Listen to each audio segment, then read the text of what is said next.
Studio Rama Radio. Assalamualaikum warahmatullahi wabarakatuh. Selamat malam para misteri lovers dimanapun anda berada. Saya kali ini berada di Bali ya. Alhamdulillah saya berkesempatan bersilaturahim di rumahnya Mbah Jenggot. Mbah Jenggot kali ini merupakan spiritual yang ada di Bali dan udah lama menetap di Bali. Langsung saja kita perkenalkan ya. Oke, assalamualaikum warahmatullahi wabarakatuh. Waalaikumsalam. Alhamdulillah. Saya ya Mbah Jenggot. Alhamdulillah sekali didatangi beliau-beliau ini, tidak lain adalah ya spiritual, dari kalangan spiritual juga. Ini Mas Ulum dan beliau Pak Agus. Dialah pengasuh padepokan Aji Banyu Alam. Aji Banyu Alam ya. Iya. Alhamdulillah mereka berdua datang ke tempat saya, datang ke padepokan saya ya, semata-mata ingin ketemu dan semata-mata ingin ya, tujuannya yang jelas silaturahim, menyambung persaudaraan.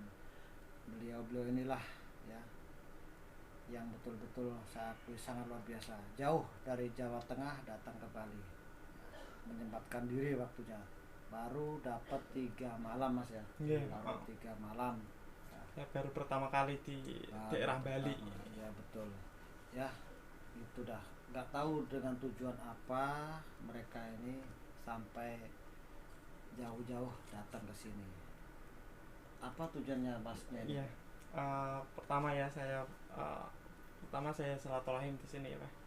Dan kedua kalinya tujuan saya ini memang mengetahui bagaimana bedanya spiritual yang ada di Bali, Sumatera, Kalimantan dan berbagai daerah lainnya. Gitu, Pak. Sebenarnya untuk spiritual ya sama aja, semua itu menggeluti dalam hal spiritual itu sama ya. Cuma yang berbeda itu kan tempatnya aja. Kalau tujuannya pasti sama ya, pengobatan ya, secara medis maupun non medis ya, dimanapun ada tetap sama. Walaupun doanya yang mungkin yang diucapkan ya beda, tapi dengan tujuan tetap sama ya. Dan memohon sama Allah juga gitu. Tetap sama dimanapun, entah itu di Sumatera, entah di Bali, Kalimantan, mana bahkan di penjuru dunia, tetap sama. Spiritual itu seperti itu aja. Nah itu dah Mas, mohon maaf ya, itu jawaban saya. Nah itu ya. Kalau boleh tahu ya, Pak, awal mula berada di Bali itu gimana, Pak? Kalau saya memang dari perjalanan spiritual saya, mungkin emang Tuhan memberi tempat ya. Awal-awalnya sih emang mungkin diombang-ambingkan seperti burung terbang ya, dari ranting ke ranting, terbang sana terhinggap lagi, terbang sana hinggap lagi, sampai akhirnya saya bukan menetap ya, artinya betahlah di Bali. Saya sampai udah berjalan 14 tahun saya di Bali. Sebelum di Bali saya udah kesana jadi orang embongan lah ya, artinya orang spiritual kan pindah-pindah dulu. Saya pernah buka praktek di Batam ya, di Jakarta, di mana-mana pokoknya. Itu perjalanan hidup saya. Itu nggak lama di sana, cuma 6 tahun, 2 tahun. Nah ini yang paling lama di Bali, sangat betah karena adaptasi di Bali itu orangnya tuh enak ya, ramah, nah, saling ngerti lah.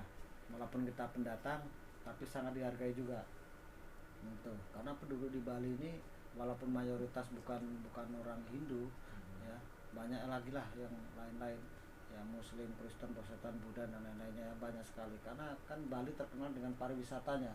Jadi kalau orang Bali tidak menghargai suku lain juga kan bagaimana nantinya kan.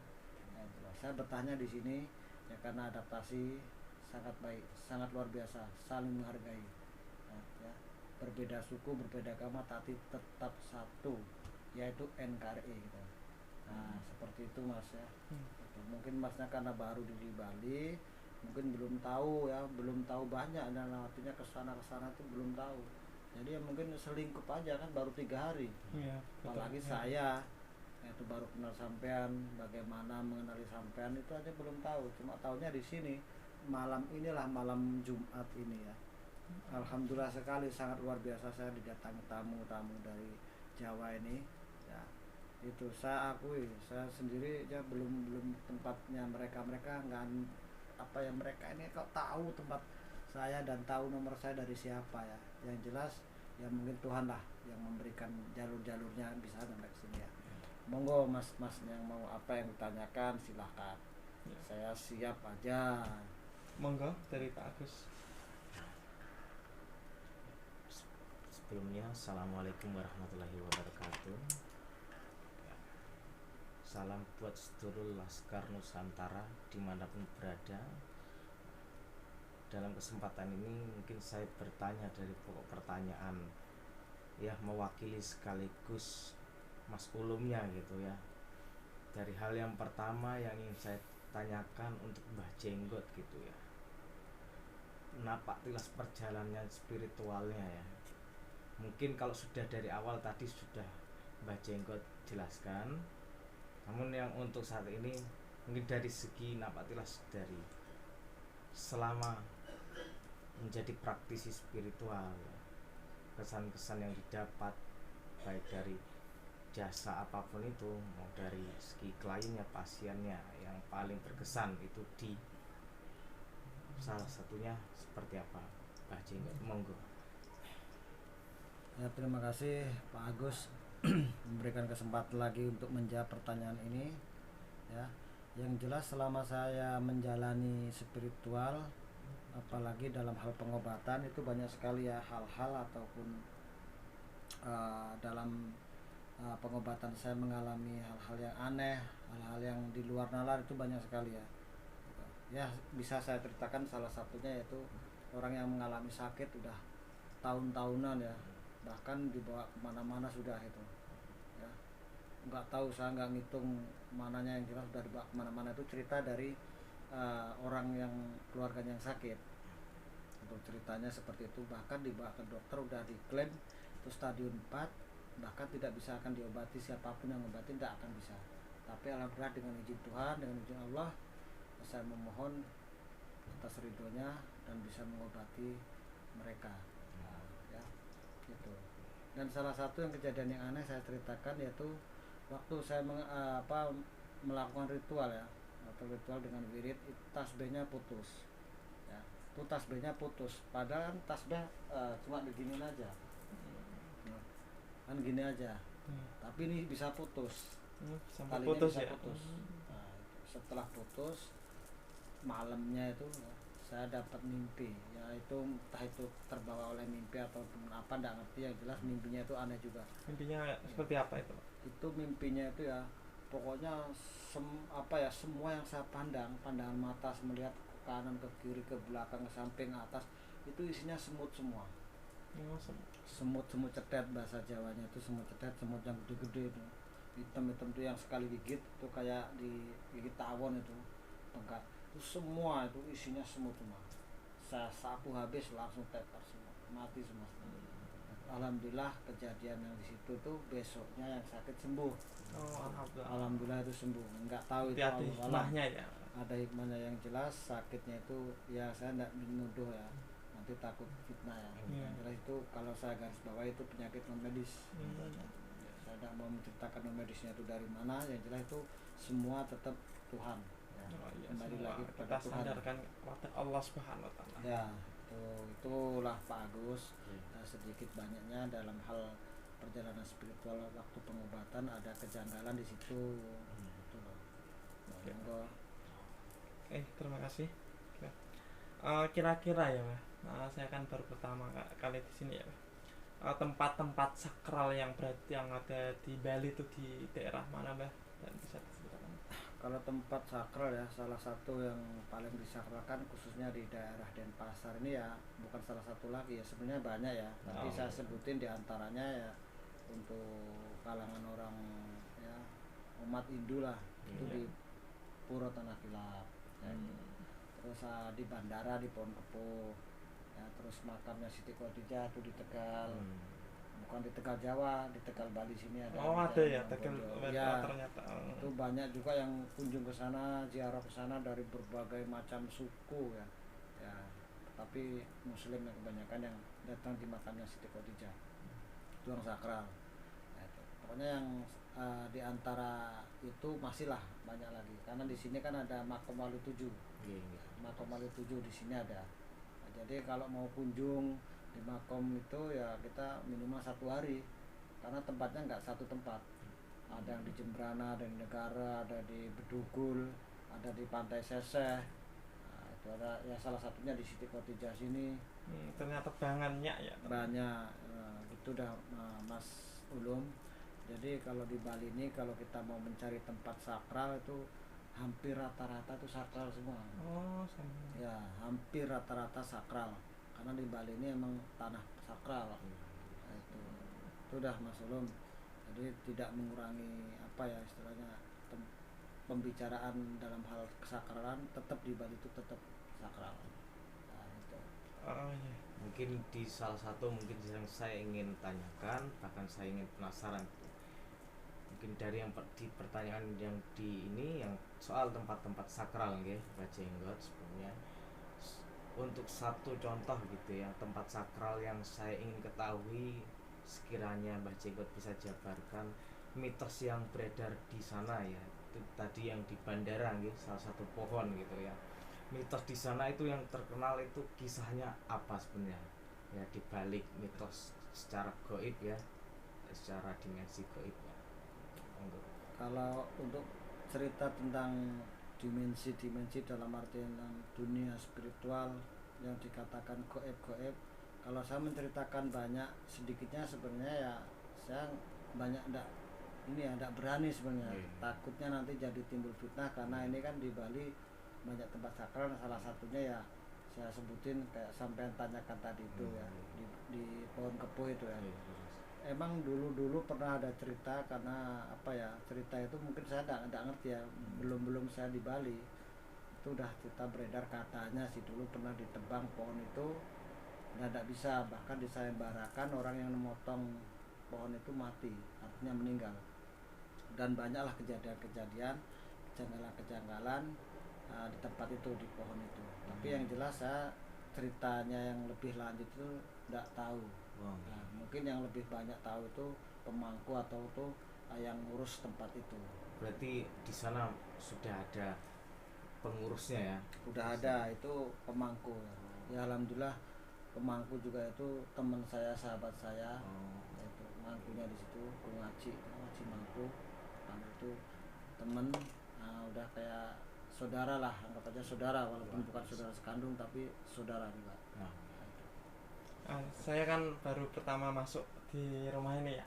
Saya tuh penasaran ini kan banyak lukisan ini lukisannya dari itu ngelukis sendiri atau gimana Pak? Ya alhamdulillah saya walaupun saya menggeluti dalam bidang spiritual saya juga menggeluti dari seniman ya. Oh sebagai seniman. Ya, seni lukis. Saya tuh sebagai seorang seniman ya alhamdulillah ini hasil karya saya yang walaupun jelek saya nikmati tapi alhamdulillah syukur masih banyak yang menikmati ya artinya udah banyak terjual gitu. Alhamdulillah udah menghasilkan juga ya itu. Wah lukisannya sampai kayak itu ya hidup ya. Ya pokoknya itu anatomi manusia saya bikin seperti hidup gimana itu gimana kira-kira Pak itu ya cara ngelukisnya. Yang jelas cara ngelukis ya harus kita sedia cat, sedia kuas, sedia waktu yang tepat. Kalau kita waktu nggak tepat ya mungkin lukisan nggak akan jadi. Salah satunya misalkan ada tamu saya ngelukiskan nggak mungkin. Nah itulah cara melukisnya seperti itu. Yang jelas waktu dan tepat pas. Apa itu harus melakukan ritual tertentu? Saya enggak. Yang jelas saya dengan jiwa spiritual saya, jiwa seni saya munculkan, saya coretkan di kanvas. Berarti itu ya dari itu ya dari itu ya. Yang jelas ya jiwa seni saya ada di hati saya tumpahkan cat ini di kuas. Saya coretkan di kanvas. Saya mengikuti alur dari imajinasi saya. Bagaimana bisa jadi seperti ini gitu. Wah, Kalau istimewa. ritual saya jelas tidak ada ritual khusus untuk melukis, tidak ada.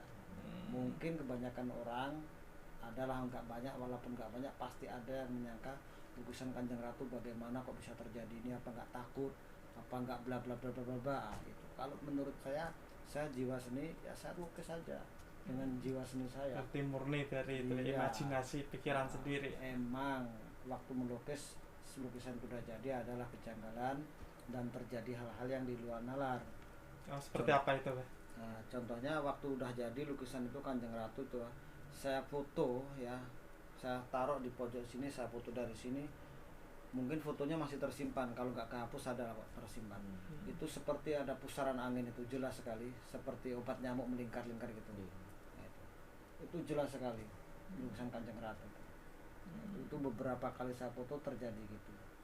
Tapi kalau di zoom dia hilang lingkaran itu yang kanan diambil orang Jawa Tengah juga. Orang itu kerjanya di Korea, yang beli itu dari Korea, telepon saya gitu, tapi barang saya kirim ke Jawa Tengah, nggak tahu Jawa Tengah mana, lupa saya, tapi orang tetap di luar. Saya kirim di keluarganya. Nah, seperti itu. Itu dah Mas Ulum. Ya, kegiatan sehari-hari yang jalan-jalan ini apa, Pak? Kalau saya kegiatan hari-hari ya begini dah, ada tamu dia diajak ngobrol-ngobrol, ada tamu yang minta tolong dalam hal apa ya saya layanin. Kalau emang saya bisa saya kerjakan, tidak bisa ya mohon maaf, itu aja. Untuk keseharian ada waktu saya melukis, nggak ada waktu ya saya nongkrong. Kan saya dengar-dengar kan buka penggemblengan berbagai Gitu. itu ya, ada itu gimana? Jadi untuk pengembelengan itu kan semacam kayak wejangan ya, wejangan ilmu ya. Artinya ilmu itu dalam kata kutip itu perguruan ya. Itu emang saya nggak expose, nggak saya umumkan ke media-media, ndak. Itu banyak, walaupun saya nggak cerita, banyaklah murid-murid saya ya. Ya udah beberapa orang yang udah buka praktek juga dah gitu. Kalau Ya, baru tahu nama perguruannya apa? kalau saya sebenarnya dari Padepokan Tirto Mahaning Suci. Ortita, Itu Tirto itu kan air, Mahaning itu kan tenang, suci itu kan bersih. Oh. Nah, itu kalau diartikan tuh sebenarnya panjang, saya artikan tuh filosofinya banyak. Nah, jadi Tirto Mahaning Suci Padepokan saya. Nah, seperti itu. Penggemblengan diantaranya ya ilmu laduni, Karomah Sunan Kalijaga, ya ilmu-ilmu kejawen, ya, dan lain-lain. Nah, itu dah Mas. Ya, mungkin dari Pak Agus sendiri ya, pertanyaannya Ya, ini mungkin kalau saya pribadi ini terakhir saya tanyakan ya, mengenai pokok pembahasan yang saya tertarik ingin bertanya itu soal sketsa kulitnya. Lagi di saat-saat ini mungkin dulu lagi tenar-tenarnya ya, mungkin dari ngapunten Kang Soleh Pati gitu ya. Jadi kan ada di channelnya beliau juga menggambarkan suatu gaib lewat terawangan, tapi dengan menggunakan media menggambar atau melukis. Nah, sedangkan Mbah Jenggot beliau ini sebagai seorang seniman juga pelaku spiritual praktisi gitu ya. Ada nggak keinginan mau seperti istilahnya di dalam setiap kegiatannya, entah itu baik ketika ada acara bersama anggota padepokannya gitu ya, seenggaknya sekaligus menguap dan sekaligus ingin menginvestasikan menggambar suatu gaib yang ditangkap selama acara bolang tersebut. Monggo. Sebenarnya kalau untuk hal seperti itu udah ada ya, udah ada data ya. Nah, udah ada feeling ke sana. Tapi karena emang saya begitu tadi, waktunya yang belum tepat. Nah, udah ada data di situ. Mau melukis lukisan ya gitu-gitu dah. Kita tutup matanya, terus kita dengan membuka mata batin kita melukis dengan alur-alur goib gitu. Udah ada channel ke sana, tapi belum ada waktu yang tepat. Jadi untuk waktu yang tepat itulah mungkin akan saya atur lah, bagaimana bisa terjadi nantinya seperti itu. Waktunya yang belum tepat. Sementara melukis ya gini-gini aja dah. Mungkin kalau melukis goib kan di dikira nanti orang oh itu bohongan, oh itu rekayasa dan lain sebagainya. Itu saya tidak mau ada hujatan-hujatan seperti itu, makanya masih dalam tema itu ada di pikiran saya, udah ada seperti itu Pak Agus. Menurut jenengan ya, menyikapi dari fenomena ini ya, pandemi ini ya Pak, dari kacamata spiritual Jenggot seperti apa Pak? Kalau saya dalam hal ini ya, artinya sekarang kan masih pandemi ya, dalam arti pandemi itu masih dalam kata kutip corona ya, karena ada corona level 1, level 2 kan gitu level-levelnya kan. Nah, yang penting saya ngikutin protokol aja. Nah, dari pemerintah bagaimana lah, nah, itu suruh vaksin ya vaksin, tapi nggak harus terus-terusan divaksin kayak ayam nantinya kan. Itu yang penting kita vaksin 1, vaksin 2. Nah, jangan lupa pakai masker keluar-keluar dan jangan gerumbulan waktu itu ya. Tapi sekarang ya gerumbulan yang nggak begitu inilah, nggak begitu dilarang, waktunya itu ya terbatas, tetap aja terbatas. Kalau menyikapi dalam hal itu saya yang penting ikutin protokol kesehatan aja. Nah, kalau untuk hal urusan kapan hilangnya corona ini, kapan hilangnya dari muka bumi ini, dari sisi spiritual saya, penglihatan saya serahkan aja pada Tuhan, saya serahkan nama Allah aja. Kalau emang ini suatu ajab dari Tuhan, nah mungkin kita harus bisa harus membaca diri, kita harus berbuat apa, mungkin ada kesalahan apa, apakah dosa-dosa kita menjadikan seperti ini, dan banyak umat-umat kita yang berbuat zolim dan menzolimi apa gimana kan, kita harus bisa membaca diri kita juga ya. Nah, itu. Yang jelas kita diri. Ya kita tetap ya berdoa lah, artinya itu semoga dengan adanya corona ini ya semua itu akan ada perubahan yang lebih baik, walaupun kita seperti dicekam ya, artinya itu mau kesana harus pakai vaksin, ada rapid test dan lain sebagainya, tapi mungkin itulah harus perjalanan yang hidup kita jalani. Nah, kita tetap ikutin aja alur-alurnya pemerintah. Itu aja ya. Gitu. Mungkin ada wejangan khususnya kita itu ya semua ya. Ya kalau wejangan mungkin hal pribadi, mungkin waktunya nggak seperti ini wejangan, tapi kalau untuk pesan-pesan saya yang untuk dalam hal spiritual ya, kalau dalam hal spiritual dalam artian kan menyangkut jiwa sampean ya. Yang penting jangan putus asa aja dalam hal apapun ya. Kita kerja tetap kerja ya, jangan putus asa. Mungkin kegagalan pertama itulah menjadikan pengalaman kita dan menjadikan kedewasaan kita. Nah, di situ nanti tertanam, ini kemarin nggak berhasil, ini nggak ada ininya, kurang bagus dan lain sebagainya. Itu nanti kita bisa baca dari situ dan bisa memperbaikinya. Tapi yang penting lagi kita tetap memohon sama Tuhan, semua yang apa kita kerjakan itu, semua yang kita lakukan itu moga-moga diridhoi oleh Allah Subhanahu wa taala ya. Jangan kita cuma main tes, tapi tanpa beliau tetap kita gak akan ada apa-apanya. Itu. Semua kita enggak sampai enggak semua, pokoknya semua tanpa izin beliau, tanpa ridhonya enggak akan ada apa-apanya. Itu aja. Pokoknya jangan putus asa. Sampai kapanpun. Itu aja pesan saya. Kalau untuk wejangan pribadi dalam hal spiritual itu mungkin cari waktu yang tepat. Ya, terima kasih. Ini karena keterbatasan waktu ya. Mungkin itu pertanyaannya yang pokok ya, Pak. Kita sebelumnya ya, Mbah Jenggot juga punya itu ya, YouTube ya, yang namanya Jejak Spiritual Bali ya. Tolong subscribe dan like ya, Pak. Oke, terima kasih. Mungkin itu saja, kita akhiri pada kesempatan kali ini dengan bacaan hamdalah ya. Alhamdulillahirabbil alamin. Salam rahayu.